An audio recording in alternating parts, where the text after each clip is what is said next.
Bueno, en el día de hoy nos encontramos en la Embajada de Palestina. Como motivo de esta entrevista, queremos comentar que nuestro objetivo de realizarla es poder mostrar a los estudiantes y a la comunidad en general de nuestro país un poco de información acerca de lo que está sucediendo en Palestina desde una visión no política, sino humana, porque entendemos que hay muchas víctimas en esta situación y queremos hacer hincapié en lo que es el derecho internacional y la situación que se está viviendo a nivel humanitario en este conflicto. Así que hoy nos encontramos con Nadya Rasheed, embajadora del Estado de Palestina, acreditada en Uruguay desde 2020. Y bueno, me gustaría comenzar la entrevista haciéndole una pregunta más personal. ¿Cómo es su vivencia personal y cómo también profesional acerca de este conflicto? ¿Cómo le ha afectado a usted? También cómo ha tenido que resolverse en lo que es la relación profesional, personal, porque seguramente toda esta situación lleva a que sean temas delicados en ambas partes de su vida. Well, thank you for the interest in interviewing me. I think this is it's very important to be able to hear the voice of Palestine from a representative of Palestine, from a Palestinian person. For me, I have been working as a diplomat now for more than 20 years. I started my career at the United Nations, where I was the expert on human rights. I negotiated all of the resolutions on the issue of Palestine, ranging from the right of the Palestinian people to self-determination to the issue of the peaceful resolution of the Palestinian-Israeli conflict. Para mí es un honor, yo soy diplomática hace más de 20 años, empecé mi carrera en las Naciones Unidas como experta en derechos humanos y trabajé desde resoluciones relativas a Palestina y en el derecho a la autodeterminación del pueblo palestino o la resolución pacífica de conflictos. I am a believer of peace. I'm a believer of peace through nonviolent means. I believe that the only way that we and the Israelis can live in peace is if both have the same life and the same values of freedom and of security and of peace. Creo en la paz y en los medios no violentos para conseguir la paz y creo que Palestina e Israel, para alcanzar esta paz, tienen que tener los mismos conceptos de vida, de valores, de libertad, de seguridad.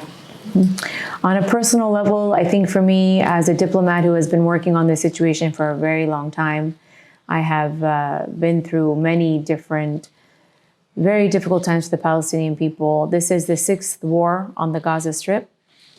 I have gone through all of those and have done exactly what I'm doing now, which is calling for a ceasefire, calling for a more permanent solution to the issue. Not one of occupation, not one of siege, not one of apartheid.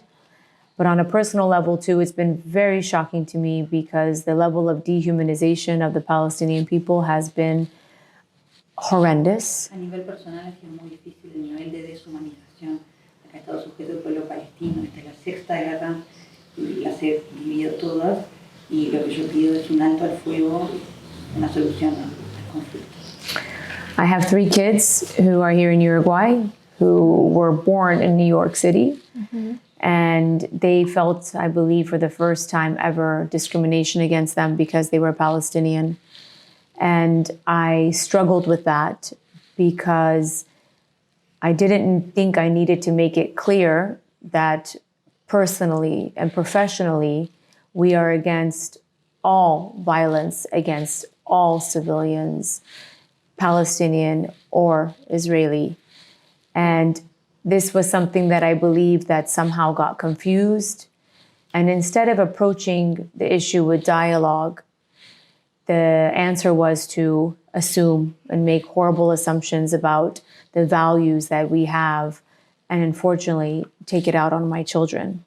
Tengo 3 hijos en Uruguay, viviendo en Uruguay conmigo, nacidos en Nueva York, y lamentablemente han sufrido discriminación real en estos últimos meses. Eso ha sido muy difícil, y nosotros, respecto a ellos y al resto, estamos completamente en contra de la violencia contra todos, civiles, sean palestinos o no, y hemos debido asumir unas cosas muy difíciles últimamente. Es la primera vez que se han sentido discriminados, y esto a nivel personal ha sido muy... Yes, but on the overall, I also would like to say that here in Uruguay, the amount of support that we have felt and seen and have been welcomed by the Uruguayan people as a whole has been very heartening. And this is something that we will always remember, the support that we were given during these very difficult times by the Uruguayan people. En términos generales, el pueblo uruguayo nos ha brindado un gran apoyo, eso nos emociona mucho. Bien, yendo más bien al día del conflicto, nos gustaría saber qué fue lo que sucedió el día 7 de octubre. What happened on October 7th? Well, first, I will answer in a very respectful way and say that, of course, it goes without saying that we are against all violence against all civilians, Palestinian or Israeli. This has been our position of the PLO. I represent the state of Palestine, which is under the leadership of the PLO. And this has been our position for more than 30 years.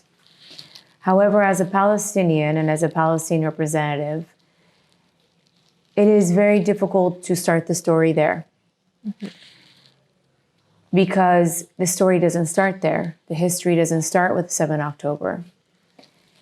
The story starts with a 75-year process of ethnic cleansing of the Palestinian people, 56 years of military occupation, where we have been denied as a people of our most basic human rights, our right to freedom, and a 17-year-old illegal and immoral blockade on the Gaza Strip, where you've had 2 million Palestinians, 1 million of those children, who have been placed in an open-air prison. They're not prisoners, yet they've been held in an open-air prison where they have not been able to leave or go for 17 years.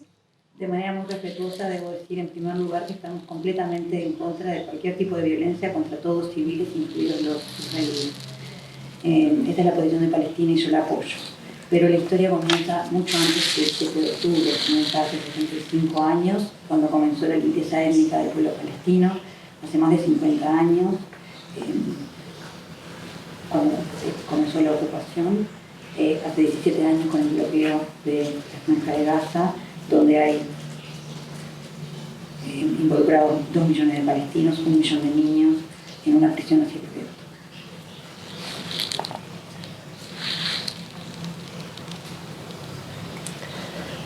Bien, con respecto a Hamas, usted acaba de comentar que la autoridad palestina condena la violencia contra cualquier civil, ya sean palestinos o israelíes.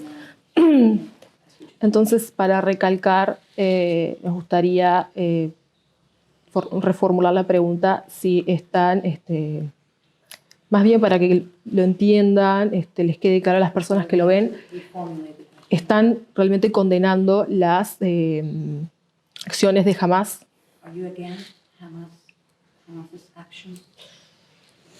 Look, I find it to be, we are now on the 62nd day of a genocide.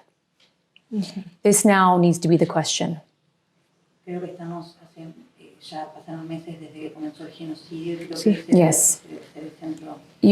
You have to understand, as I said, we are against all violence against civilians, Palestinian or Israeli. And I do wonder if you ask the Israeli ambassador the same question, if she condemned the killing of 16,000 Palestinians, half of those children, 75% women and children.